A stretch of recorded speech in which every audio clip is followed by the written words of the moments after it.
Hi, I'm Paul Roberts, and this is Conscious Counseling 101. And today we have a letter. It's about some vices and habits that this person would like to see if he could possibly have some advice on how to overcome. I'm a Hispanic male, 36 years old, Catholic, been messing up for 24 years and counting. The main problem is alcohol. Both sides of the family drink or use drugs. I was 11 years old when I drank my first beers, 12 years old when I was in 6th grade. I started ditching and smoking. After that, everything went to hell. Like I said, alcohol is the main problem, but I also smoke cigarettes, dope, and been messing around with different females.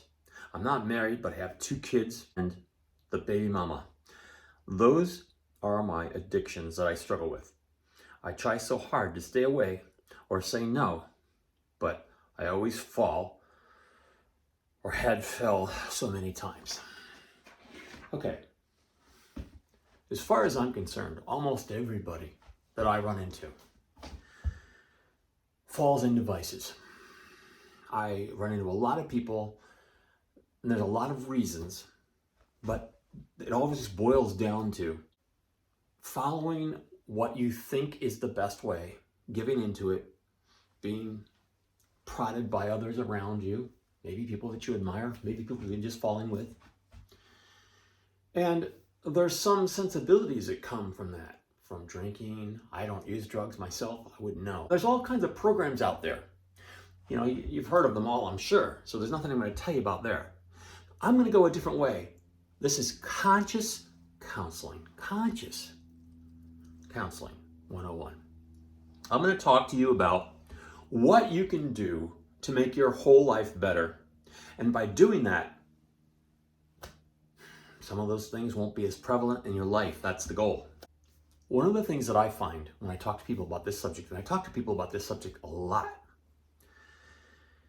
is that they don't have enough self-value. They don't have enough substantial quality foundation in their life. I guess I was fortunate that I was born into a place where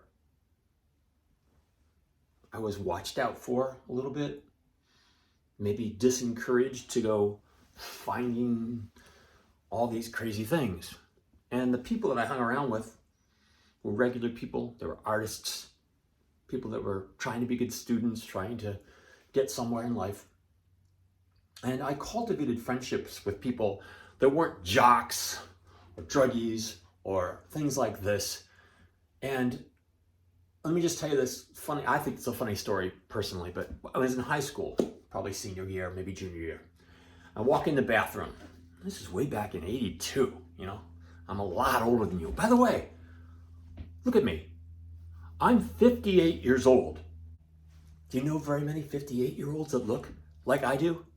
I'm not saying I'm handsome or anything. I'm just saying, look at me, I'm taking care of myself. I watch everything I do in life. I watch how I care for myself. You need to value yourself if you want to go the long run in so many ways, not just yourself, your body, but your mind, your soul, your motivations, your drive, everything about yourself. But let me get back to this story. It's just a quick little story. I walk in the bathroom, junior in high school, and this guy was in there, just me and him. He goes, "Hey man, hey, what kind of guy are you? Are you a hippie, a stony, a redneck? All these different lists of things. Pothead?" I don't know what they were. It's so long now, I can't remember. And I thought about it, and I go, wow, I've never been asked this before. And I just thought about it for a minute, and I wanted to reply. I wanted to be polite, not rude to him. I said, well, I think I'm just a regular person. And he said, oh, that's cool, man. I love telling that story to my kids. But here's the thing. Right about, even before that, about maybe 3, 4, 5 years earlier, I was in business class in junior high school. The teacher drew all these circles on the bulletin board. And he said, each one of you, imagine that you're in one of these circles, and each one of these circles is a group or a number of people. Notice how some of the circles intersect. They have overlapping things, okay? Some of them are off by themselves. Some of them are all bunched together. What happens is because there's nobody that can really shine a light out of the sky and say, this is what you should do. We're all just as clueless as any of the rest of us. But in our cluelessness, if we go searching, we find nice things, good things, quality things. We gravitate towards them and they reward us. We'll continue to cultivate those things. But if we're searching and we're not finding what we'd like to find, and maybe we're in with some crowds that already have succumbed to some of the vices that you're talking about, they still want to be friends. They still want to have a life. They still want to congregate with you and have fun, right? But what's going to happen is the normalness of the things that they present you with, your peers, friends, it's just what you take in. Some people are like this. They think, oh, that's the way life is. Oh, this guy's having a good time. Hey, he's successful. He's got a job. He drives a nice car. He smokes. He drinks. He does drugs. Whatever. Oh, this guy's a player, man. The girls really like him. That means he's really got his act together. I'll go ahead and prove that I can get a couple of girls and have a few kids and do these kinds of things too. And then that guys will appreciate me. You know, I'm just making these examples for you. As a regular person that doesn't have vices, and even with alcohol, I'll have a glass of wine. My wife even makes wine. We'll have a nice time, let our relaxation come in the evening time as we wind down for the day and prepare ourselves for hopefully a good night's sleep, a good dinner, get ready to go to work again in the morning, all fresh and bright and full of energy. And this is the cycle of things, the day, the night, the rotating of the earth, the planets, the solar system. There's a time for everything. But you've already succumbed way before ever having me as a friend. All I could do is offer you what I've done, okay? And that is seek after good things. And those good things will reward you, and your efforts to go after them will reward you. Your efforts to go after things that are not good for you will generally degrade you, and over the long term will suck your life energy away. And you'll get older faster. You'll go down roads you wished you hadn't. You'll have problems occur and bog you down with weights that might be unbearable. You'll have kids before you really need to. You might not be able to be 100% there for them. Their needs and wants, you might not be able to suffice what they want with your means. You'll be pulled from all different angles. And you're stuck.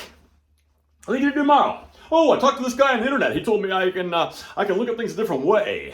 Conscious counseling. Paradigm shift, perspective, look at something different. I'm just going to go do this. And they're going to think you're out of your friggin' mind. Any of your peers that you talk to, even your family.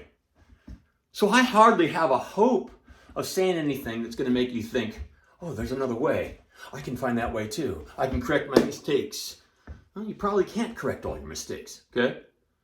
What you're going to need to do is learn to live better with your mistakes and slowly develop more self-value, develop perspectives of how else your life could be if you slowly start to tweak it every single day and try to do different. We're not going to talk about right and wrong. Okay? There's nobody around that can tell us what's right and what's wrong. But if we see negative effects coming from someone or something, and we run towards those things, without calling it wrong, I'd say it's less good than you'd like it to be for yourself. So what you need to do is you need to say, I'm valuable, I'm worth something. I've made some mistakes. I've been into these things for so long, they just become part of my life. This is the way my life is shaped up. What am I supposed to do about that? I can't just change tomorrow. I'll have to find all new friends. My friends will think I'm a lunatic for listening to this stupid guy on this video. I don't know how to do these things by myself. And you'll have to ask yourself, can you visualize a life that you could create? Going down a better path. And do you want that badly enough if you can visualize it? Visualizing is so important. You have to be able to see it first. Then you have to ask yourself if you want it. And then you have to ask yourself if the struggle and the effort to get there is something you have and you believe it's worth exerting for the end result. And your end result's already gonna have some, maybe the end result won't be the brass ring, but who cares? We don't have to be wealthy and well off. I'm not. I do this stuff for free. I'm not out to make money. I'm out to help people. I'm out to love people. I'm out to appreciate people, feel their pain, and share whatever I can. Whether it helps or not, the point is I'm trying. I'm trying to reach out to you. You can have these things, but yours is going to be an uphill struggle because you're already in those places. I never went to those places. So you have to ask yourself, are you willing to take that uphill struggle? Are you willing to see the friction from your peers? Are you willing to have people look at you like they got smoke coming out of your ears? Like, what the heck's gotten into that guy? Are you willing to listen to a person like me that just tells you it can be done and it would be better if it was done, and think that that's going to be enough to inspire you to say, I want to also believe that it can be done? Are you going to be able to do that? Because believe it or not, that's what I would say you need to do. Now, if you go to like these programs, of course, everybody's heard of Alcoholics Anonymous, and I'm sure there's all kinds of other programs I'm not even aware of. And there's probably people that will take your money and have you on long-term therapy and all this stuff. And that's not me. I'm just talking to you about consciously counseling yourself, seeing yourself from a different perspective, and saying, I believe I can be that, and then going towards it. And all this other stuff is going to fall away because I'm not this. I'm not this. Sure, some of it might make me feel good temporarily, but ultimately it's bringing me down. I'm not about that and the destruction that I'm going to cause for myself if I go down this road a lot farther. I'm not about that. I want to be about something that's overcoming and growing and becoming more of something. Whatever that thing is, it's different for each one of us, of course. That's what you have to do consciously. Now, I don't take any money. I'm not licensed. I'm just like a friend talking to you is all it is. If you have serious problems, you might need to get serious help. I don't know.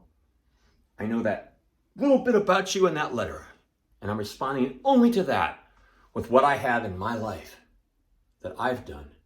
And I'm trying to relate to you in love and telling you what I've told you. Develop a different perspective, a different mentality. Decide whether or not you think you're worth it. And I'm telling you, you are. I don't know who you are, but I know you're worth it. Because anybody that wants to be worth it can be. And so therefore you just say, can I do this? Do I have enough strength? You're going to have things against you. Not just your peers, but you're going to have like addiction, habit-forming ways of life. They're already there. They're set in motion. You can't probably taper it back. My guess would be it's already too far. Actually, let me just sum it up real quick. Basically, I go to the beach and I'm running, right? You get tired when you run. Okay, you go, oh man, I don't know how much I want to run today. If you're running along, you go, at any given point, you're going to go, that's enough, man, I'm done for today. And you get to turn around. What I do is I'll go to the beach or somewhere I like to go, and I'll have this end destination.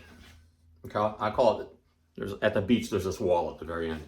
I call it the touch the wall philosophy. And I say to myself, I'm not going to decide when I'm sweaty and hot and tired and fatigued, and I'm not going to decide how far I'm going to run while that state I'm in. I'm going to tell myself I'm going to run to that wall. And I'm going to touch that wall, and I'm going to turn around and I'm going to come back. I make my mind up to do that. And then I do. If I get tired, I'll go a little slower. Okay, I have to jog a little bit more today. Not so much running flat out. I might even have to walk. Marathon people even crawl, but I'm not talking those distances. I'm talking about a couple miles, whatever it is. And then what happens is, in your pain, in your lowness, in your weakness, you don't say, oh, that's good enough for today, and walk away. A body at rest will tend to stay at rest.